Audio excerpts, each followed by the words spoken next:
৩ বছর পর জামিনে কারাগার থেকে মুক্তি পেয়েছেন হেফাজতে ইসলামের সাবেক যুগ্ম মহাসচিব ও বাংলাদেশ খেলাফতে মজলিসের মহাসচিব মাওলানা মামুনুল হক। গতকাল বেলা ১১টায় গাজীপুর কাশিমপুর হাই সিকিউরিটি কারাগার থেকে তিনি মুক্তি পান। কারা ফটকে থেকে মামুনুল হককে বহন করা গাড়ি তার বাড়ির সামনে আসার আগেই তাকে ঘিরে ফেলেন ভক্ত ও অনুসারীরা।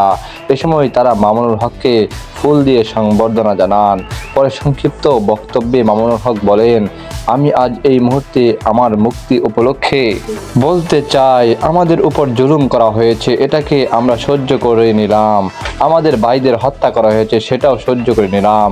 আল্লাহর এই জমিনে আল্লাহর দ্বীনের ঝান্ডা সমন্বিত করেই আমাদের যাত্রা থামবে, নয়তো শাহাদাত নয়তো খেলাফত ইনশাআল্লাহ। মামুনুল হকের মুক্তির সংবাদ ছড়িয়ে পড়ার সঙ্গে সঙ্গে রাজধানীর মোহাম্মদপুর কাদেরাবাদ হাউজিংয়ের বাড়ির সামনে ভিড় জমান তার হাজার হাজার ভক্ত ও অনুসারী। কারা ফটক থেকে মামুনুল হককে বহন করা গাড়ি তার বাড়ির সামনে আসার অনেক আগেই তাকে ঘিরে ফেলেন ভক্ত ও সমর্থকরা। এই সময় তারা মামুনুল হককে ফুল দিয়ে সংবর্ধনা জানান এবং মামুনুল হক আসছে, রাজপথ কাঁপছে, মামুনুল হকের ভয় নাই, রাজপথ ছাড়ি নাই, মামুনুল হকের কিছু হলে জ্বলবে আগুন ঘরে ঘরে, মামুনুল হকের আগমন, শুভেচ্ছার স্বাগতম সহ বিভিন্ন স্লোগানে রাজপথ মুখরিত করে তোলেন তারা।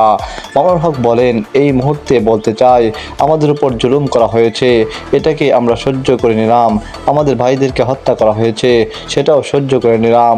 আমরা আমাদের সন্তানের লাশ কাঁধে তুলে নিয়েছি, সেটাকেও আমি হাসি মুখে বরণ করে নিলাম। আমাদের অপমান ও লাঞ্ছনার সব ধরনের ষড়যন্ত্রের সম্মুখীন হতে হয়েছে, সেটাও আমরা হাসি মুখে বরণ করে নিয়েছি।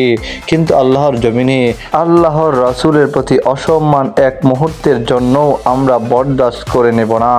আমরা আমাদের সর্বোচ্চ ত্যাগ স্বীকার করতে প্রস্তুত রয়েছি, জীবন দিতে প্রস্তুত রয়েছি। আল্লাহর এই জমিনে আল্লাহর দ্বীনের ঝান্ডা সমন্বিত করেই আমাদের যাত্রা থামবে, নয়তো শাহাদাত নয়তো খেলাফত ইনশাআল্লাহ।